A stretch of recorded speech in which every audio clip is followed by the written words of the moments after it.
Today I'm going to be showing you how to put on this costume I made specifically for Lauren Lyles. She commissioned the Namielle Alpha from Monster Hunter World to me, I think about 3 months back. I underestimated my time a lot while I was making this costume. There were a few hiccups along the way, but this is the finished result and I'm pretty happy with it. The costume consists of a few different pieces. These include the cape, the slinger, the belt, 3 different swords that go into the belt, 2 pairs of shoes that go into socks/stockings, a scoutfly lantern, a left glove,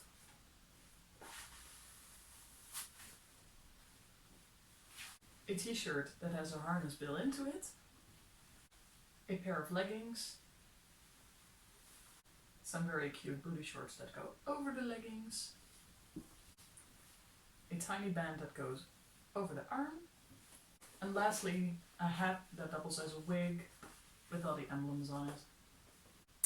Important to note is that you wear some very comfortable underwear with this costume, that be at least a bra, some very comfortable underwear for you, and a pair of socks.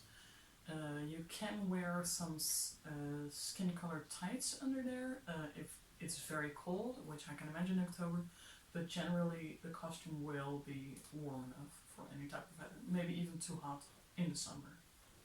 First thing you can put on this costume, which will probably be the easiest, is to put on the leggings.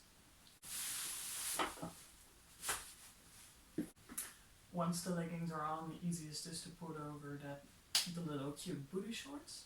Very optional is now to put on the stockings and the boots, but I would recommend waiting with that a little bit because you don't want to walk around with very restrictive types of clothing for long periods of time. So after you have on the leggings, I would recommend putting on the shirt. Reason as to why is because the leggings, the booty shorts and the shirt make sure you're fully covered. So if you need to travel somewhere without putting the whole costume on, because if you're in a car you can't really drive with a cape that big or with a hat that big, you're at least fully covered in like decent clothes. When putting on the shirt, make sure everything is aligned properly. There's a harness sewn onto the shirt. This goes under the bust. This one goes over the bust. It's also been stitched in place. At the back there's only one. That is to make sure the cape isn't pulling a lot on your back, but mostly on your shoulders. And other than that, there's also a zipper. It's not a full zipper, it's a closed zipper. So it can go down all the way, but at the end, it won't detach from itself. The reason as to why I chose for a zipper anyways in this costume is because one, it's a little bit easier to put on, especially with an arm that is really weird and a little bit tangled. That's just the design of it, because it has all the buttons. And the other reason as to why is because if you need any type of extra air or ventilation, you can just open the zipper and you won't be exposed. You can either choose to put the t-shirt over the shorts or even tuck them in. It's a little bit of a personal preference. It's long enough to do either way. At the back it looks like this now. The little strap over here is purely to alleviate all the strain from your back to your shoulders. Also the back has not been airbrushed. Reason as to why is because it can't rub up on the cape that way and you also won't see this part. Now it's very personal and up to you how you want to do it. What I would recommend is putting on the cape first because it's very big and you still have a lot of movement right now.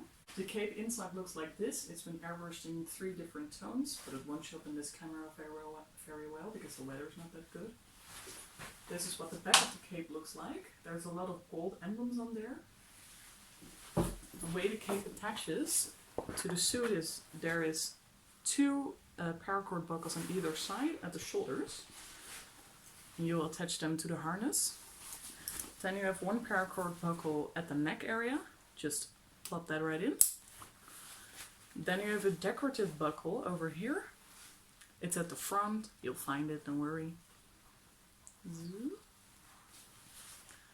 And then last but not least, there is some Velcro. This one is vertical and this one is horizontal. So you'll have space to open it either way. It's just to keep the neck area together, that's all.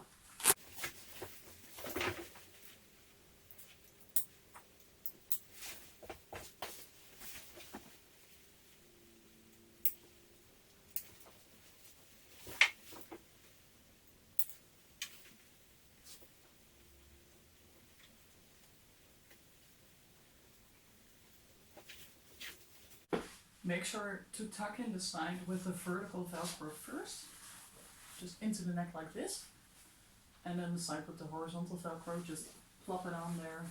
It'll stick, don't worry, you can pose it a little bit, you'll be fine. This already makes a ton of difference in the costume. Next are the shoes, including the socks or stockings. These are probably the weirdest part of the costume you'll be able to put on. Underneath here there's two elastic bands that will just encase the shoe so it won't slip everywhere. This has been attached with a lot of glue. It won't fall off because I also stitched a piece of foam onto the fabric.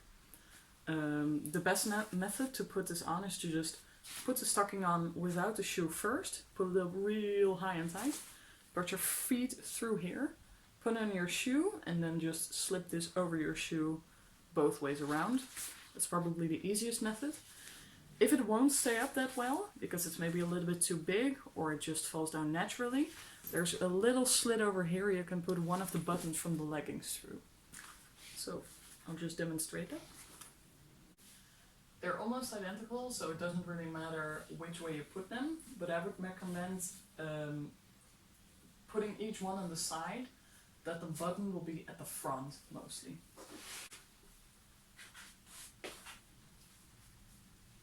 Just choose a button that works best for you and it will stay up like that.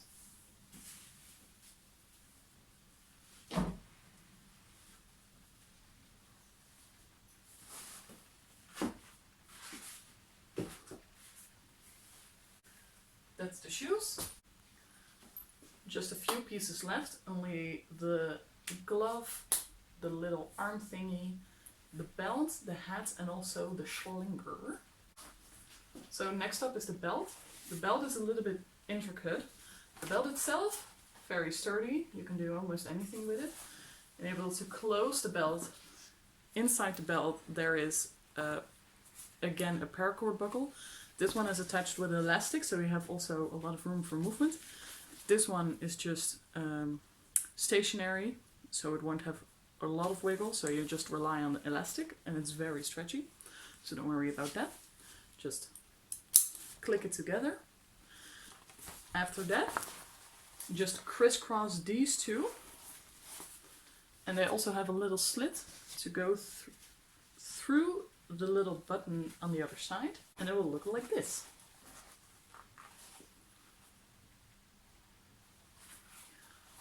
The belt also has a lot of extra details on there, such as the scoutfly lantern and the daggers and knives. These are probably the most fragile part of the costume. Although they have been 3D printed and sanded and glued pretty well, they're still very fragile, so just make sure you put them in carefully. For demonstration purposes I will not put them in the belt because there's not a lot of flex on my mannequin, but you'll figure it out. At the back of the belt there's place for them to be put into, so just slide them in here, slide them through there and they'll sit nicely. If you're unsure whether you want to use them during the photo shoot or not, I would opt out to say no. They're a little bit more decorative than really purposeful during the photo shoot. You probably won't see them anyway because of the cape. The scoutfly lantern, however, has been printed very sturdy. You can squeeze it, nothing will happen. The attachment is very simple. I just made a little loop of some wire, nothing professional about this. Just close it again, twist it around, you'll be fine. And the place to set this little lantern is at the front and for you left. Over here I made an extra loop you can just loop it around into. Took some creative liberty and also painted the loop.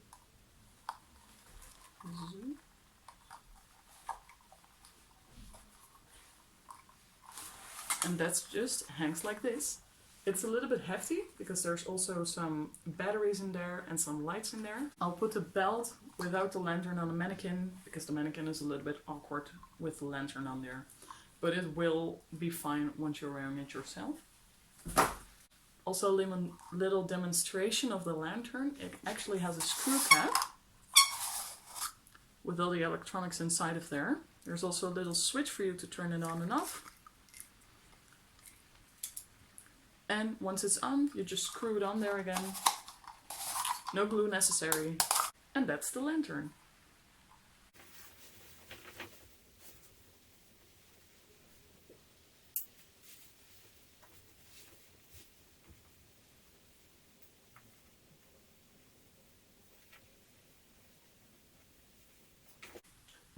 That's the belt on there. Because you won't have any problem putting on the rest of the costume, I would recommend putting on the last glove and the little arm thingy also now. It's just really easy, just slide it on there. It will hold itself up. Same goes for the glove, just put your hand in there and it will do the trick.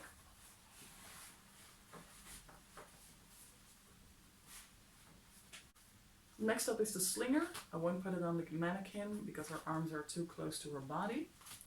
But it's real simple. You just slide your arm through here, through this part as well, and grip it on like that. The reason I made this separate from the costume and completely out of foam is one, it's very light. It's not very fragile, so you'll be able to swing it around a lot. But also, because the rest of the costume you won't be able to take off very easily. And if you want to do something a little bit more adventurous with your arms, like eating, it's very nice to not have this on your body at all times. So there's the slinger. Real easy, real simple. And then last but not least, the Splatoon hat. It's super simple, it's just a hat. Maybe at the front the purple will be exposed like this a little bit. That's just because you're probably grabbing it on the underside over here. Just tug it a little bit, put it under there and you'll be fine. You can wear it like a hat, it's very lightweight. So just put it on there and your completed costume is done.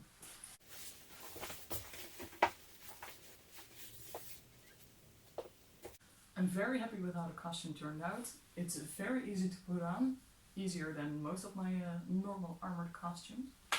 It does run a little bit hot probably, so just make sure you're drinking enough water whilst wearing it. But other than that, this has been the completed costume.